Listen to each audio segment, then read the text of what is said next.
Okay, let's go ahead and get started. I'll call the meeting to order. Good evening and welcome to the regular twice monthly meeting of the Westminster's Mayor and Common Council. Even as our meetings become open to the public again, they will continue to be available and streamed live on the city's Facebook page, as well as the Community Media Center channel and website. President Pecoraro is out of town on a business trip, so I'll be presiding over tonight's meeting.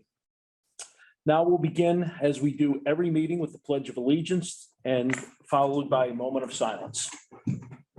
I pledge allegiance to the flag of the United States of America and to the republic for which it stands, one nation, under God, indivisible, with liberty and justice for all.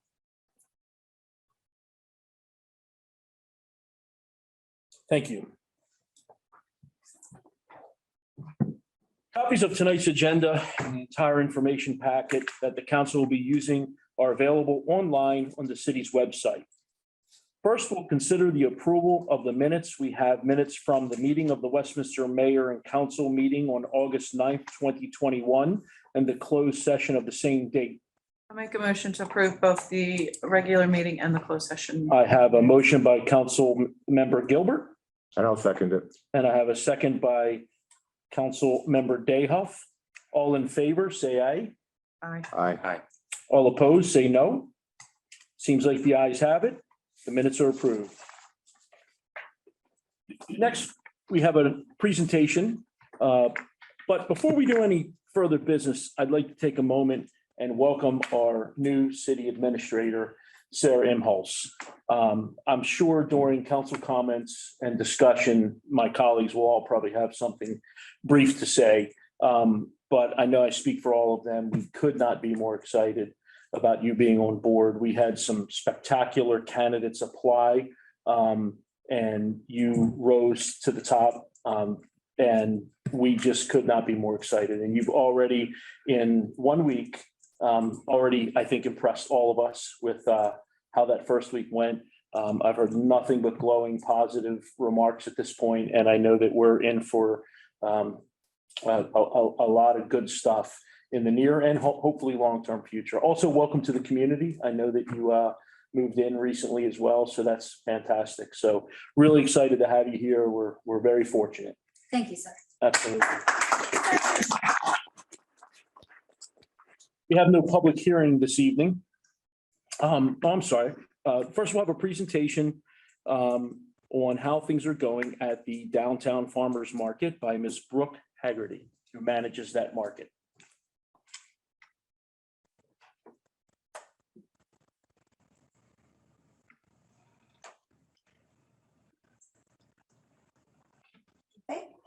Downtown Westminster Farmers Market. I had started off as a vendor there in 2014. In September of 2017, I was asked to take over as the manager. So I did that. And so tonight is just a little bit about what's been happening at the market and our growth since that time.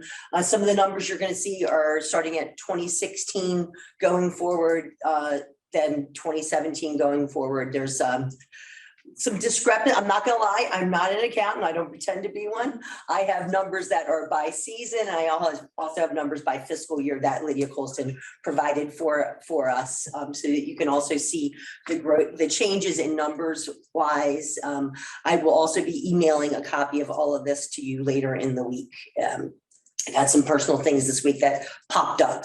So Downtown Westminster Farmers Market. This was the first thing we did is we changed the logo in 2018 and we started with this. Next slide, please.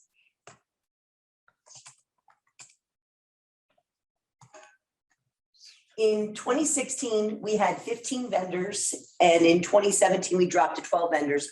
All the vendors at that time were full-time because there was no part-time option available. We were not managed by a vendor of the market, and everybody felt like we probably should be managed by a vendor because a vendor has a vested interest in the market. So when then council member Mona Becker came to me and I was like, yep, I'm all in. And so we decided, let's make some changes. Let's get this happening. So we went from 12 vendors in 2017 to 24 vendors in 18, where we had 16 full-time and 8 part-time. 2019, we had 25 vendors, 18 full-time and 7 part-time. 2020, even with COVID, when we're still increasing, we had 29 vendors, a lot of whom were new because we did lose about 7 vendors to COVID. They did not want to come back. Obviously, they were a little worried. So we had 17 full-time and 12 part-time in 2020. And this year we have 33 vendors, 20 full-time vendors and 13 part-time vendors. And those numbers are increasing even now. We just brought in 2 brand new vendors. One starts the 25th of September. One just started this past weekend. So we're continually getting people that are saying, we want to be a part of this market. There's actually room in the market that we can get. We'll be able to have up to 45 vendors at any given time. My thought process is if we have 35 to 40 full-time vendors and 10 to 15 part-time vendors, it will really increase a lot. That's happening. Next slide, please.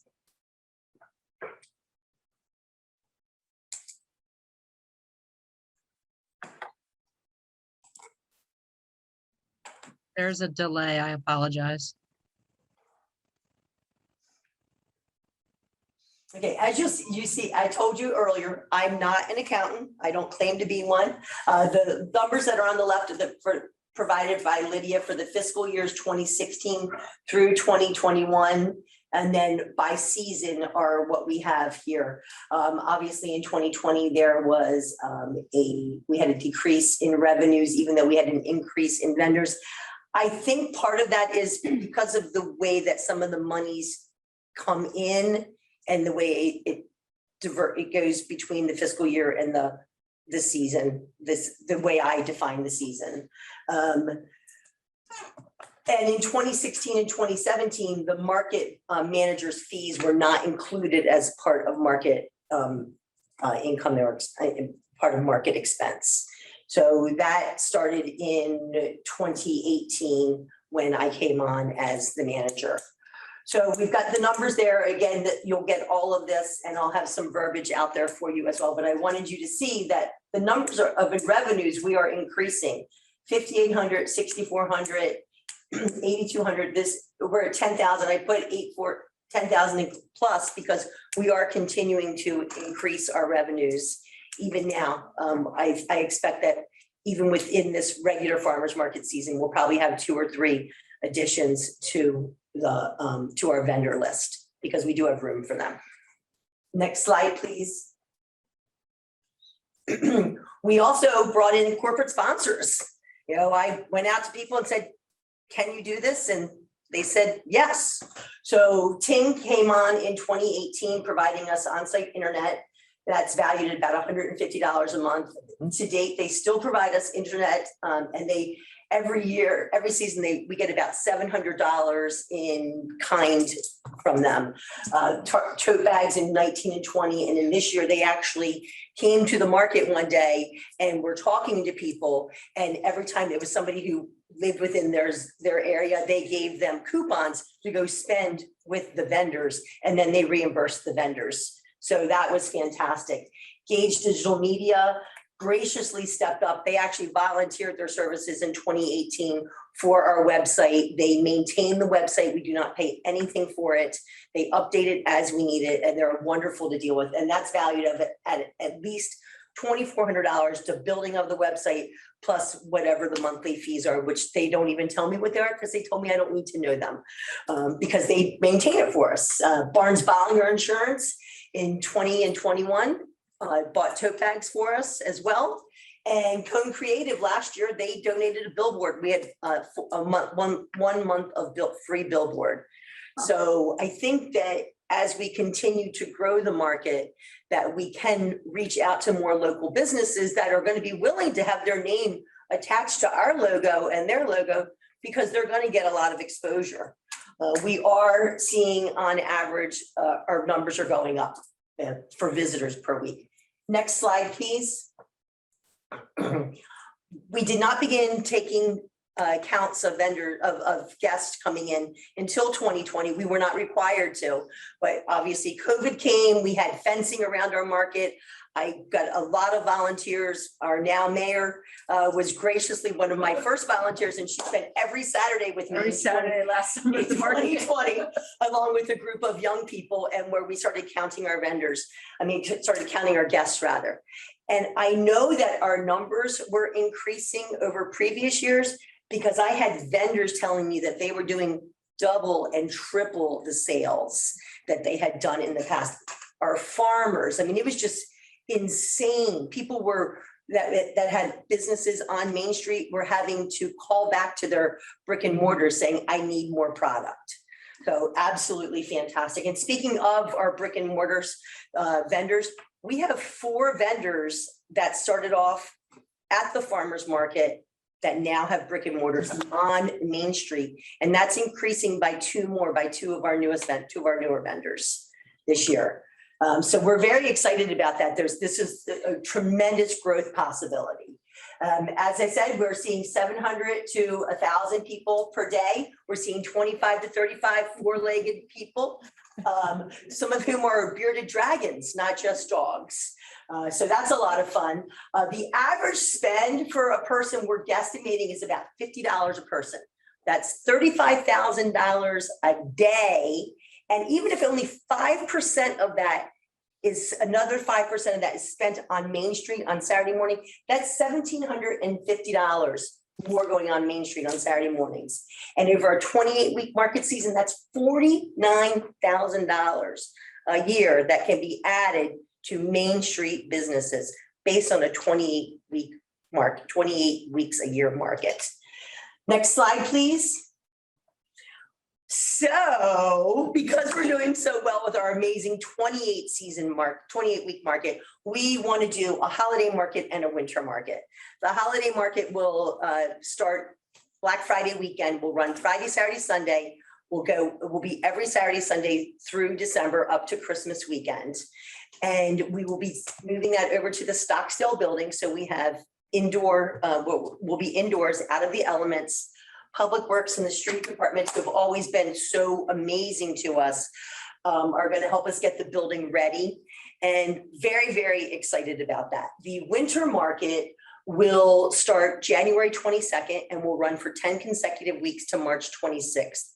Then we will give all of the vendors and manager a much needed break of 6 weeks before we go into our regular season market.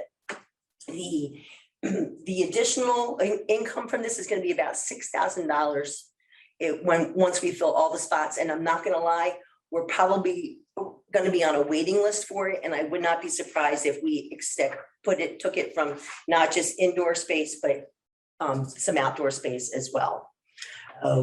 Big plans for the holiday market. Again, it's something that's brand new. So working hard to try and get a Christmas tree vendor, somebody to roast chestnuts. We've got somebody that's going to be coming in and selling wood. We're going to be also bringing in crafters. We are traditionally a food-centric market, but we want to open it up to crafters because it is the holiday season. So we'll do that for that market. Next slide, please. The past and future of our market. We are one of the county's oldest markets, and we had the longest continuous season. This is year 30 or 31. I'm not really good at math, so it's one of those 2 years. Our hope is to build on our amazing market with the holiday and the winter markets. As I said before, we've traditionally been producer only, and we now want to focus on being food centric in order to bring more products into our market that are food-based. We're going to hold true, though, to our small business principles by only working with small batch makers.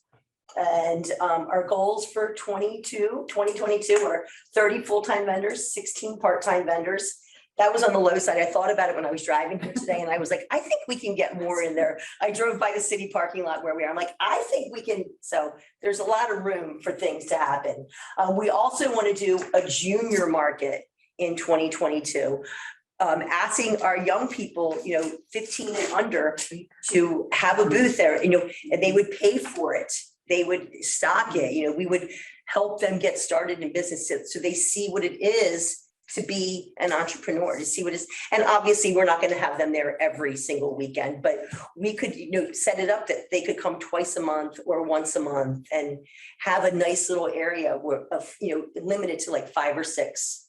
But I think it could be an absolutely fantastic thing. We already have one of our vendors now, her daughter does lemonade for us once a month and to rave reviews. So we want to continue letting our young people see what's happening. And speaking of our young people, we also have our volunteers, and they're getting service hours, and people are begging to be a volunteer at the farmer's market.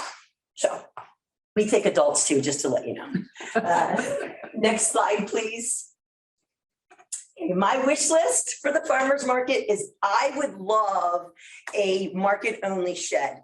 I already know where it can go over there. I've priced them out anywhere between $1,200 and $1,800. I would love to have our own tables, our own chairs. Nothing against what's in the van now that we use, but I would just really like to have something that's dedicated to just us, a little softer chair, a little nicer table, a personalized tent for when we're greeting people that has our logo on it, nice and bright.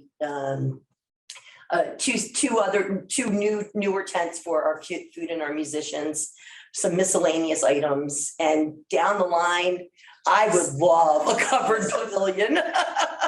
I mean, who wouldn't love that? If you don't ask the question, the answer is always no. So I'm dreaming big on this one, and we're gonna be doing a lot of things to try and make that happen. Next slide, please. Okay, so in closing, I can't read all of this, but recently I've had meetings with Mayor Mona Becker and Mark Depo, and they are very excited about the direction that we are going in with the farmers market. There are many funding sources that we can tap into for the different things that we're looking for. And I'm looking forward to getting into all of that. I've not done that in the past. This is a part-time position for me. It could be, I shouldn't even say it's a part-time position. It's, it's a part of my day. It could be in season. I'm working about 10 to 15 hours a week on the farmer's market. That could happen on an annual basis. And I think with expanding the market to 42 weeks a year, that's going to happen. The market is a valuable asset to downtown Westminster. There's no doubt about it in my mind. We see the looks on people's faces when they walk into the market. I've seen every council member here at the market. It's a great place to be. It's a fabulous family atmosphere. We have food, we have music, we have entertainment. We just really want to continue to grow the market and have it be an even bigger part of downtown Westminster than it already is. And I think with an amazing council, administration, and mayor, that can happen. And let's make our market the best market out there. It's a great report. Does anyone have any questions for Ms. Haggerty? I don't have a question, but if I could just make a comment and I'll keep it brief. I think the really sort of telling thing is, the market vendors have doubled over the last 5 years since Brooke has taken charge of the market. And I mean, during COVID, she's true. It's true. I was there every Saturday last summer for the entire market because that was my socialization for the week. Because I was not allowed out of the house some other times. But it's become such an important part of Westminster, and there's no secret that I'm a huge advocate for this as well. It's a producers only market, and I often will send people to Main Street. And just watching the individuals that have come through the market has just been really incredible. I'm really excited about the holiday market. This isn't a topic of discussion for tonight, but I would like to, I'll be talking to the council over the next weeks or so about what we can do next year budget-wise to help out the market and to make sure it remains an important part. I remember when it was like 3 stands. And it was, and now it's a part of 800 people to 1,000 people Saturday morning. We had two women that were at the market this past Saturday, and I'll just be really quick about this. They came from Mount Airy, and they literally said to me, they're like, wow, we haven't been here in a few years, and we're glad we came back. It's vibrant, it's diversified, and they said, you have everything here. So. We want Wonderful. Mr. President. Yeah, Brooke, you have done an amazing job with the farmer's market. You are, I'm just kind of speechless, particularly after this report, because I've never seen the numbers and the statistics, which even make it more amazing. Other than just walking into it every Saturday or every other Saturday whenever I get there, and seeing the change in it. But now seeing the numbers that just stacks it up, it's just phenomenal. And honestly, dreaming big to the permanent structure, honestly, if you'd ask me today, I'd say, let's build a permanent structure and find some funding for it. And I can just see the logo on there. It's the parking lot. I mean, come on, it's gotta happen. So, you don't have to sell me on that one, because I'm definitely a believer. I think a farmer's market can be a very much a poignant part of a city, and it brings people in. You talk to the vendors, you know them by first name. It's that hometown feel that makes it your home. And I just think that's a huge part of what the farmer's market brings. I'm excited to work with Mr. Depo, because he was like, we were not aware that we were really together. And then we're like, okay, he's like, you're a line item for me. And I was like, okay, well, that means you're my boss. Let's make this happen. And he gave me great ideas he told me to talk to Abby Gruber about searching out grants, and I'm very excited. So I think there's so many things that can happen. And I guess that was and I totally forgot my question, because I did have a question at the beginning. I'm assuming part-time vendor meant that they only come once a month. Once a month or twice a month. Next year, we're going to make the options only twice a month or full-time. And then because it becomes a game of Tetris on Saturday mornings. It's a lot of fun, but I don't always want to play Tetris on Saturday morning at 6:30. And Yes, do great. vendors kind of pay based on how often they're there? The vendor fees are based on the number of weeks. So if you're a full-time vendor, you pay a little bit less per week. I'll also include the application from 2021 so that you all see that and what we've sent out for the holiday market and the winter market. There's I think the best way for us to go is twice a month or every weekend. So. Mr. Wonderful. President, Yeah, go ahead. I just wanted to make one comment, well, two comments. I love the market. I go there pretty much every week, and I do tend to go on Main Street afterwards and normally make some stuff afterwards. And as Chair of Economic and Community Development, the one thing I want to really stress about the farmers market is we have had, as Brooke mentioned, several businesses that have grown out of that farmers market that are now on Main Street. And I remember one in particular having a lot of conversations with them about when they were going to look for their location and leasing and all of that. So I think that, whatever we may, decide in the future to invest in the farmers market is probably well worth it from an economic and community development standpoint, because it really has developed some businesses that have been established on Main Street now. So I think that's a critical piece that we always need to kind of keep in mind, is what it's doing otherwise that's benefiting Main Street. So that's my comment. Mr. Dayhuff, I'm assuming you have something? Yes, sir. Thank you, Mr. President. I love the farmer's market. I do imagine that there's some grants available. We should beat the bushes and see what we can do. We're gonna start. Either that or I think the Kavachi Pavilion has a nice ring to it. I do. Very funny. I really do. But I think whatever it is that we invest in the market, I think we'll get adequate and appropriate return. And A lot of those folks go downtown shopping after they leave the market. I want to invest more of my time on the Awesome. market. And I'd like to. And in the city of I'd like West. to see more of the reports. I'd like to see maybe periodic reports, because this has been great. And you'll email this to us? Yes, sir. Okay, thank you very much. Thank you, Mr. Thank you, Mr. President. Councilmember Dayhoff, I'm sorry. Yes, sir. Ms. Haggerty, wonderful. I don't need to say any more in terms of how much we all love it. Obviously, you've asked for some things. There'll be a process. And as the mayor mentioned, she'll be working on that. I'm assuming she's probably going to be spearheading that effort to see what can and can't be done. And as Councilmember Dayhoff said, I think, there's opportunities potentially for grants. That's something we certainly should be looking at. There's a lot of money floating around out there right now. We ought to try to grab a little bit of it. Yes, sir. Thank you very much for your Thank time. you, thank And you, thank you you. are free to go. You Okay. don't have to sit through the rest of the meeting. Go Ravens. You got it. Okay, next up, we have the consent calendar. We have 5 items on the consent calendar this evening. May I have a motion to approve? Motion to approve. Councilmember Dayhoff with the motion and Councilmember Gilbert with the second. All in favor, say aye. Aye. All opposed? The ayes have it. The consent calendar is approved. We'll now go on to reports, and we'll start off with a report from the mayor. And to keep things incredibly short, I would just like to say very much welcome to our new city administrator, Miss Sarah Impulse.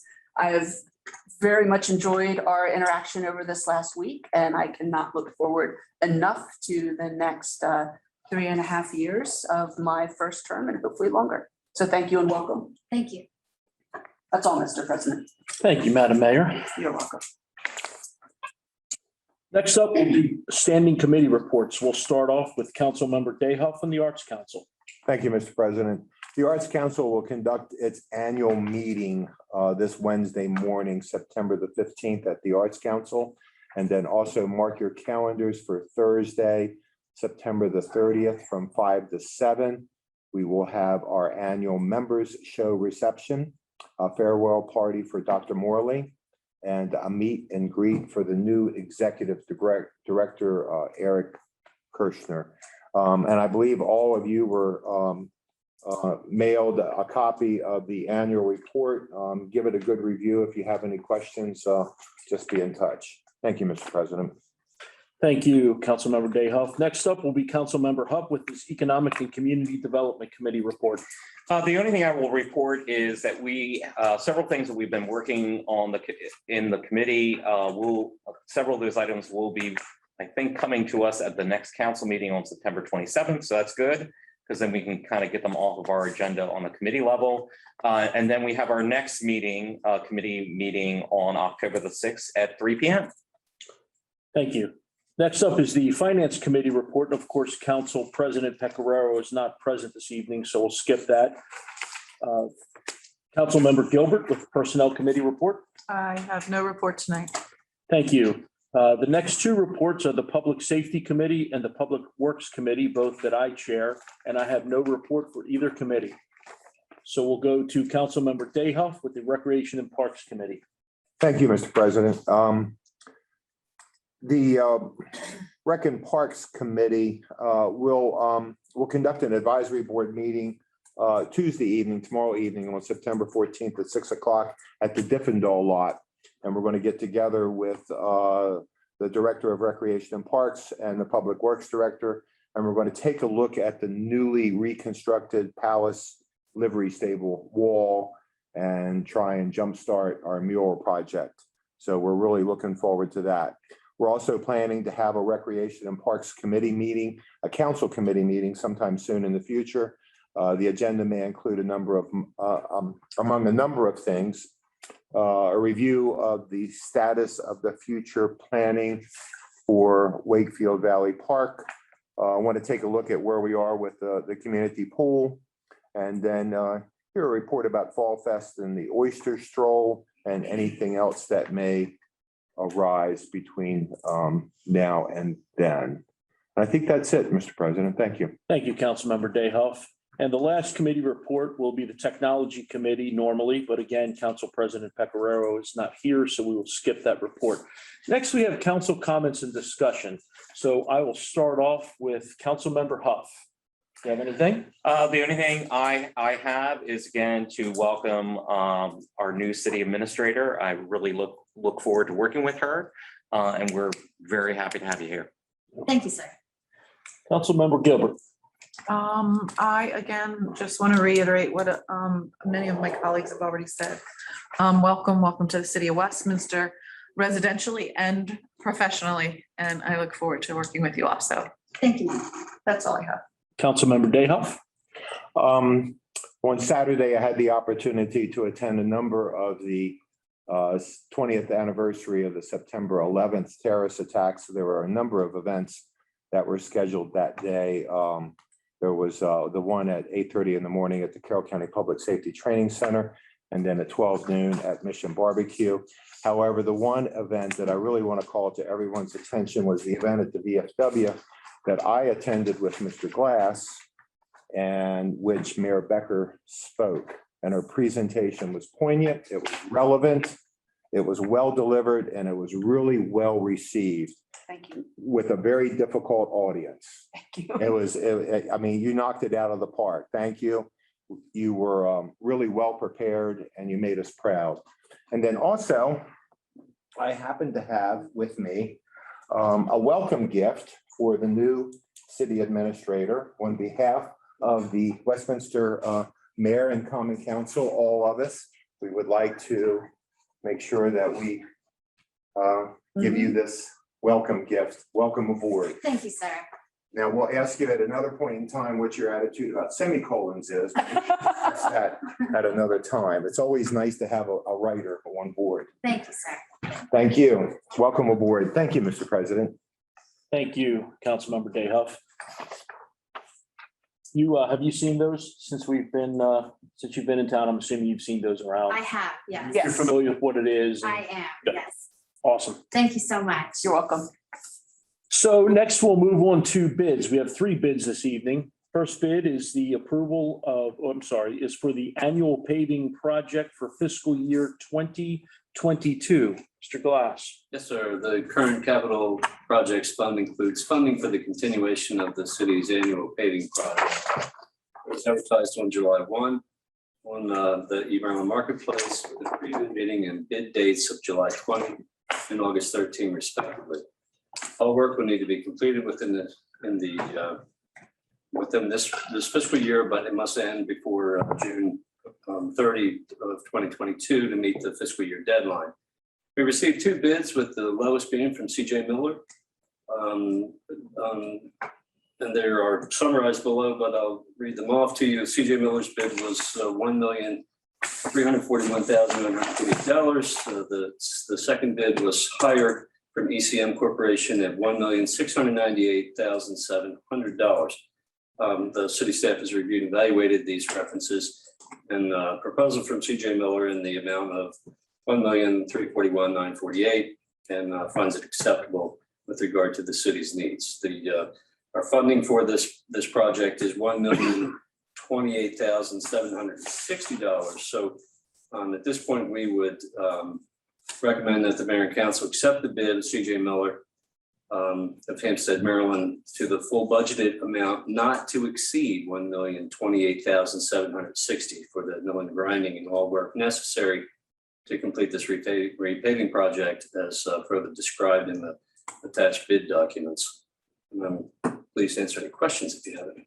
Okay, let's get a motion Motion to approve. first, and then we can discuss it. Motion to approve. Motion from Councilmember Gilbert. Do I have a second? Second. I have a second from Councilmember, did I say Gilbert the Yes. first time? Yes, you did. I'm sorry. That's It okay. was moved by Councilmember Dayhoff, seconded by Councilmember Gilbert. Okay, is there any discussion on the item? If not, I'll go ahead and call for the vote. All in favor, say aye. Aye. All opposed, say nay. The ayes have it, and you have your paving money, Dr. Glass, I should say. Thank you. Okay, we'll next move on to the body worn cameras bid. Chief Ledwell. Good evening, Mayor and Council. So as you're aware, we decided to incrementally implement a body worn camera program for the police department beginning in fiscal year 22. We received a grant through the local government insurance trust in the amount of $5,000 towards the purchase of a body worn camera program. Additionally, within the approved FY 22 budget included line items for both software and hardware for beginnings of the system. Specifically, we asked for a 5-year video as a service package to include 8 body worn cameras and 1 in-car system for our transport van. So we announced the request for proposals on July 6th. The bids were due on August 23rd. Bids were open and announced at city offices on the same date. We received 2 bids. The low bid was from Digital Alley Incorporated in the amount of $36,500. The second bid was from Motorola Solutions in the amount of $42,801. When we compared the value items that were requested in the request for proposals, we discovered that the low bid did not include the item for the in-car transport system. And that system was around $11,000 in the Motorola proposal. So when we looked at the amount per camera, the Motorola Solutions bid was lower.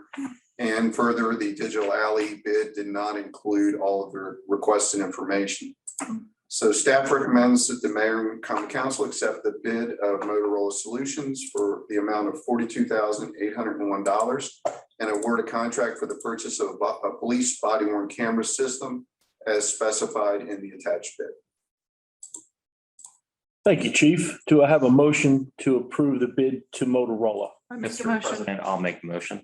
I'll Okay, second. thank you, Councilmember Dayhoff. Jeez, I can't get this right, Councilmember Huff. Sorry. Councilmember Gilbert, I think seconded. Is there any discussion on the item? Mr. President, Yes, Councilmember Dayhoff. one question. Is everyone using the Motorola system pretty much? In this county, In this yes, county, except in this for the area. state police. I believe the state police are going to use Axon. Oh. Okay. Okay, but there's no interoperability challenges with that. No, the Oh, for sure, other aware. municipalities that have body worn camera systems, they're Motorola. Okay, I'm assuming that the sheriff's department, that's what I thought I heard, that they were going with Motorola also. Correct. Okay. No further questions, Mr. President. Anyone else have any other questions? If not, we'll go ahead and call the vote. All in favor of approving the bid to Motorola, please signify by saying aye. Aye. All opposed, say nay. The ayes have it, and the bid is approved. Chief, you have your money for your body worn cameras. Next, we have a portable police radio replacement. Chief Ledwell. yes, good evening again. So the police department currently has 58 Motorola portable radios in our inventory. These are the radios that the officers wear on their uniforms and are used for communications purposes. We currently have the model XTS 5000, except for a few of us who have already replaced. Motorola no longer supports this model and they don't stock replacement parts for these model radios. Our vendors can therefore no longer repair our broken radios. Additionally, with our current radios, we lack the ability to interface with certain functions with our neighboring agencies who have already migrated to the APX 6000 models. The department received funding in fiscal year 22 capital budget to start incrementally replacing our portable radios with the Motorola APX 6000 radios. The FY 22 capital improvement budget contains $62,942 for the purchase of 12 new portable police radios, as well as the chargers and the accompanying programming. Motorola has a Maryland state contract, number 06089800036, to supply statewide public safety wireless communication systems. Under this contract, the cost per portable radio with necessary configurations is $52,209.36. The total cost for 12 portable radios is $62,512.32. The staff recommends that the mayor and common council authorize the purchase of 12 Motorola APX 6000 model 2.5 portable police radios and desk chargers from Motorola Solutions Incorporated at a total cost of $62,512.32. Thank you, Chief. Do we have a motion? Motion to approve. I'll Okay. second. So motioned by Councilmember Dayhoff and seconded by Councilmember Huff. Is there any discussion on the matter? Hearing no discussion, call for the vote. All those in favor signify by saying aye. Aye. Aye. All opposed, say nay. The ayes have it. Chief, you have your 12 radios. Thank you. Ordinances and resolutions, we have none this evening. Unfinished business. I'm not aware of any unfinished business. Is there unfinished business? Is there any unfinished business? Okay, thank you. Items of new business. We have, I believe it is 3. Because I think that, no, that was the bids that changed. There were only 2 items of new business. First, we have the Crawford, I'm sorry, Carry forward. Carry forward, look at it, put a space in there. The carry forward of unspent funds for fiscal year 2021. I don't know, Ms. Imholz, are you taking this or is Ms. Colson zooming in or something? Or, We've had some technical difficulties, so I'll take this one. okay, Ready? There is a memo attached to the agenda for you to read. We actually realized that we are going to need a mechanism, probably of a budget ordinance for the next meeting or the meeting after in order to implement this. But this is just to reconcile some funds, carryover funds from last year. So take a look at that memo. Let me know later this week if you have any questions on that, and we'll prepare this for the next meeting. okay, Ms. Imholz, thank you. We'll put a pin in that and then you'll bring it back to us in the next meeting or 2. The next meeting or 2. Thank you, sir. Yes, yes, thank you. Okay, and then next we have the storm MPDES MS4 Stormwater Mitigation and Cost Sharing Agreement. Mr. Glass. Yes, sir. Back in 2015, all jurisdictions in Maryland were required to begin mitigation of stormwater pollution by, and we'll just refer to it as an MS4 permit because that's easier to say. Agreed. At that time, the Water Resources Coordinating Council recommended that all 8 municipalities and Carroll County request a co-permittee status from MDE.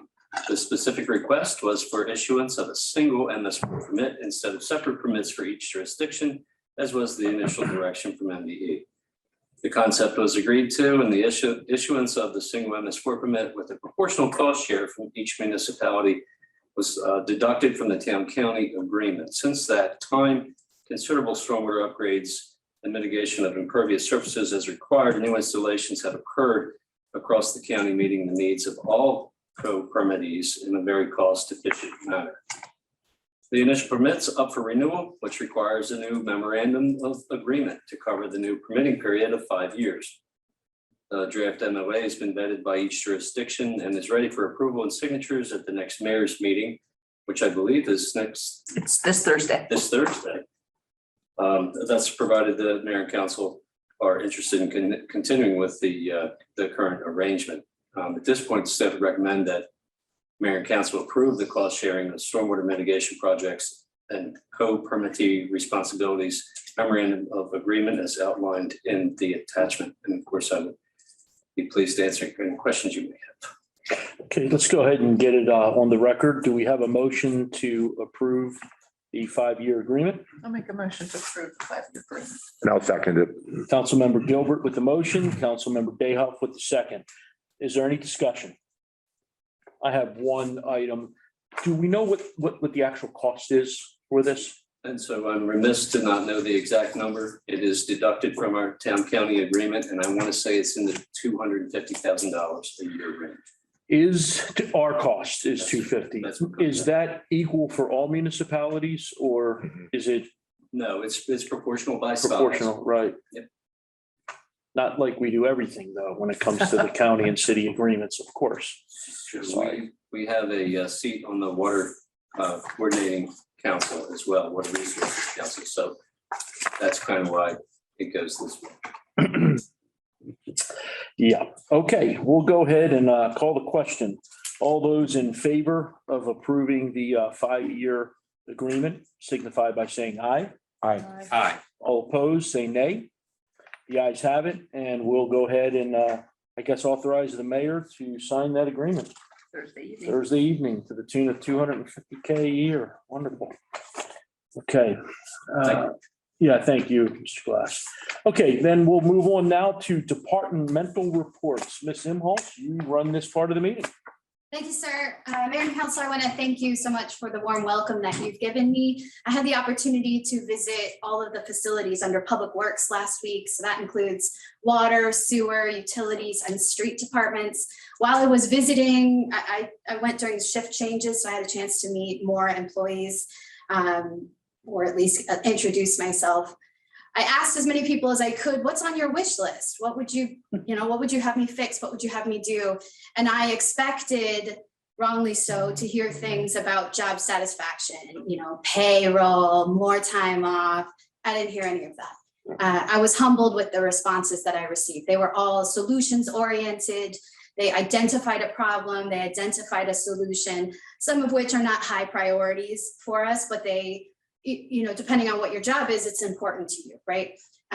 So I was incredibly impressed with the Public Works Department. I've been incredibly impressed with Westminster, and I'm really glad to be on that team. Now, we have a few department heads rather, who are on vacation or out in training. So I'm going to give their report for you. I'm going to start off with planning, which is the longest. The Board of Zoning Appeals meeting was canceled. There are no agenda items for September. The Historic District Commission, September 1st meeting, they had one item to continue a historic tax credit request for 12 North Church Street to its October 6th meeting because the applicant didn't show up. The Tree Commission meeting on September 8th, they had one item, and the Tree Commission recommended approval of the 2021 City of Westminster Comprehensive Tree Plan. Now, this plan needs to be scheduled for a future mayor and council meeting to adopt the plan. And the department head is recommending that you may want to consider, because this is adopted yearly, you may want to consider putting that on the consent agenda. The Planning and Zoning Commission met on September 9th. They had one item and they conditionally approved the East Middle School site plan. If any of you have questions about that, you send me an email and we can get you some answers. And there are two tentative items for the next mayor and council meeting on the 27th. The first is a text amendment introduction for a new satellite automobile storage lot use and to eliminate the requirement for the Planning and Zoning Commission to review and provide recommendations for the Board of Zoning Appeals for special exception cases. Of course, there's letters in there, BZA and all these other things, but I'm reading them out loud. And the water and sewer allocation policy amendment to allow the transfer of water for public use sites only, an amendment of the water and sewer master distribution chart to reallocate water from the commercial industrial category to the public use category for the new state attorney's office building project. That concludes the report for planning. Does anyone have any questions about that for planning? The IT report, there is no report. The finance report, there's no report, but for the HR department, they wanted to let you know that the head count for the COVID-19 incentive is up to 79 employees, and we're still working to get as many employees vaccinated as possible. Those are the reports that I have, so let's move on to recreation. Before we do, Yes, I sir. do have one quick question back to planning. They are recommending that we change the need for the Planning and Zoning Commission to approve a BZA. What was that one line? Hold on. I happen to be very familiar with I this. Okay. I'm asking her. Okay. So. There's a recommendation for a text amendment introduction. Did you want me to read that for you again? Yeah, if you would, Yeah. please. A text amendment introduction for a new satellite automobile storage. No, I'm sorry. It was the what was before that? I apologize. I don't have this It's for the state's attorney. now. Okay. I thought you said they were going to change the procedure that they go through. There was a procedural change in general, not for a specific item. So, Councilmember Dayhoff, you know what I'm talking about? Yeah. I'm sorry, Huff? Yeah. Yeah. So what that is that the BZA recently has a new attorney, Karen Ruff, who diligently read through the code and discovered that when a case comes before the BZA, technically, they're supposed to send it to Planning Commission for us to comment on it. That's what I'm talking about. And the Planning Commission their feelings were, why are we commenting on it? This is a BZA matter. And so we're Okay. fixing the technicality that's because Ms. Ruff is indeed correct.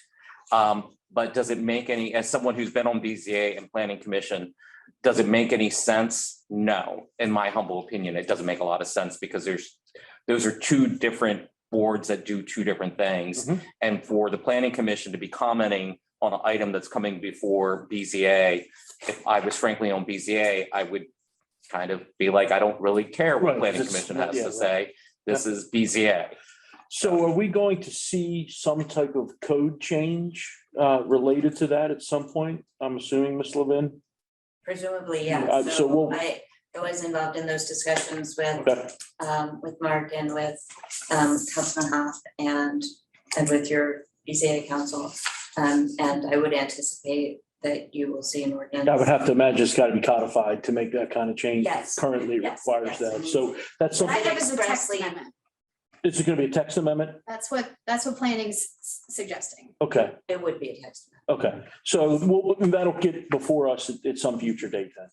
That is tentatively, the planning department's recommending that to go on the September 27th meeting. It's supposed to come on This the- has already been through the economic, Thank you very much. I heard that and I thought, wait a minute, we're talking about something a little grander than just, okay, got it. Yep, wonderful. Go ahead. it has been, that particular item has been through the Economic and Community Development Committee. Great. Which is the origin, how it's getting to council now then. Great, thank you. Recreation? Yes, good evening. Just to quickly bring you up to speed, since your last meeting, your Recreation and Parks Department held a successful 3-week aqua fitness program at the Westminster Municipal Pool. This was the first time we were actually able to pull this program off with only one cancellation due to inclement weather. And happily, we served nearly 200 people during just a short 3 weeks. So we're excited to accomplish that. We also held 2 pre-bid meetings on August 12th and on September 2nd. August 12th was the pre-bid meeting for the pool renovation project that went back out to bid. And September 2nd was the pre-bid meeting for the locker room renovation project part 2, which actually would incorporate improvements to the lockers, the restroom partitions, sink basins, fixtures, and countertops in both men's and women's locker rooms. So we were happy to accomplish both of those. On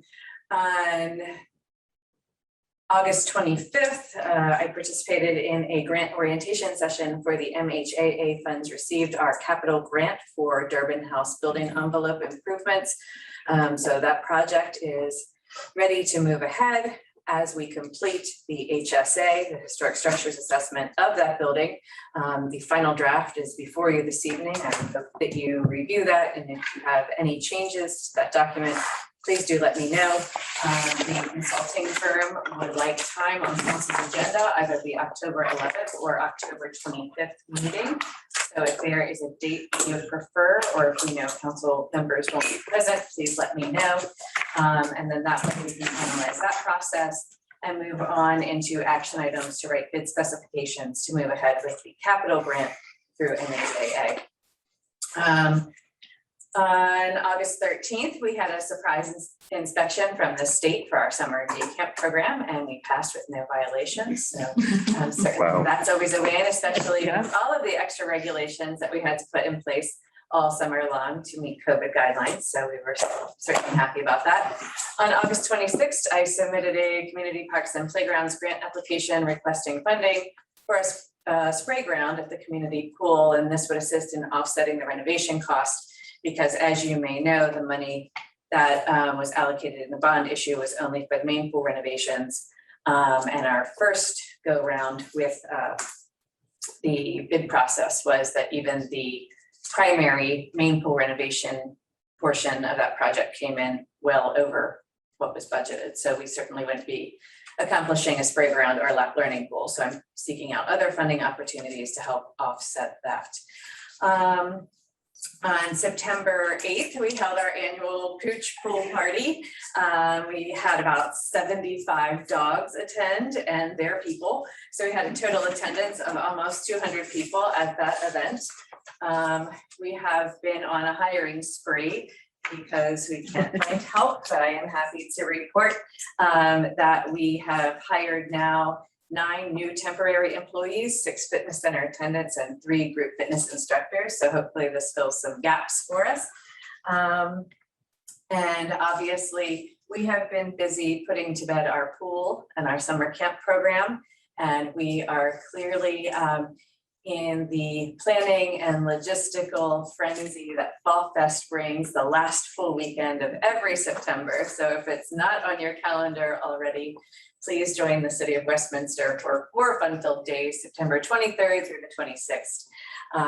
We will have amusements and food and live entertainment and artisan and crafters and kids activities.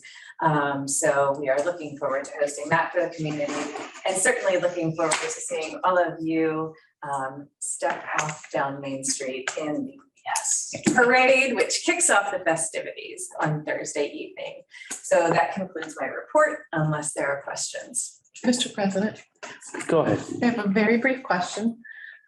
What's the difference between a spray ground and a splash pad? Is there a difference, or is it just a new name for the same thing? The terms are actually used interchangeably, Okay. and I will admit that I use the word spray ground because it sounds much more like playground for community parks and playgrounds. The true answer, that's it. Oh, that's Spray wonderful. ground, spray park, they're all. It sounds fun. I can just see like large hoses and we're spraying each other. Thank you. You're welcome. Public Works? No Ravens report. I mean, Public Works.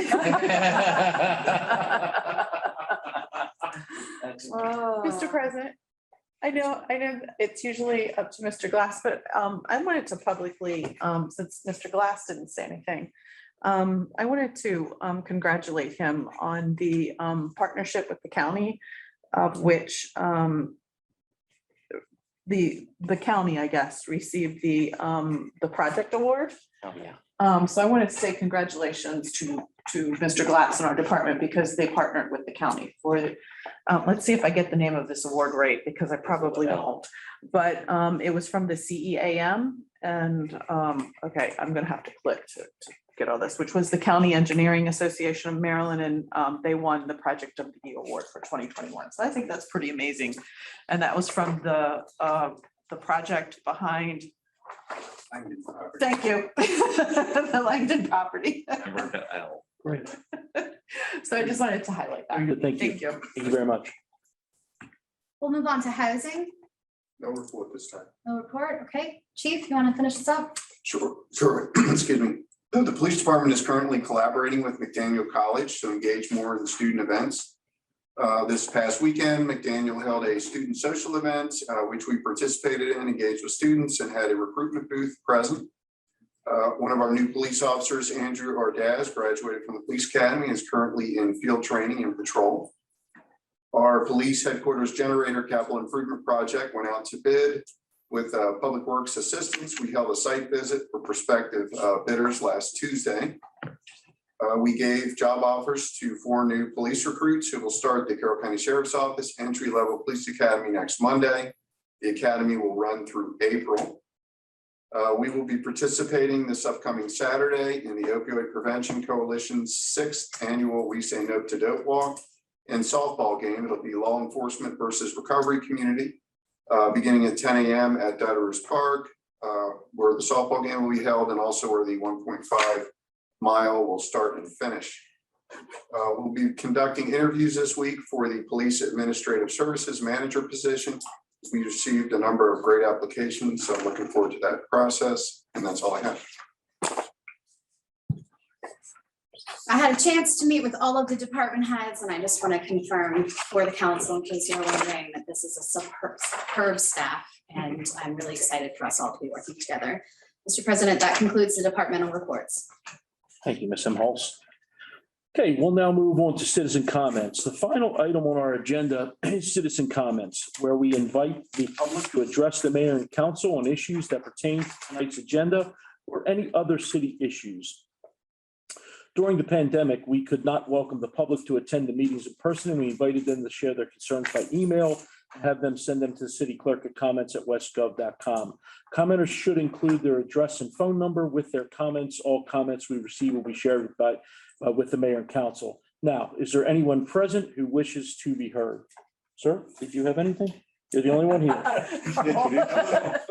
But, Oh, you don't have to say anything. well, let's see, I think Graham had asked me to ask about the autonomous corridor project, if there's anything going on with that.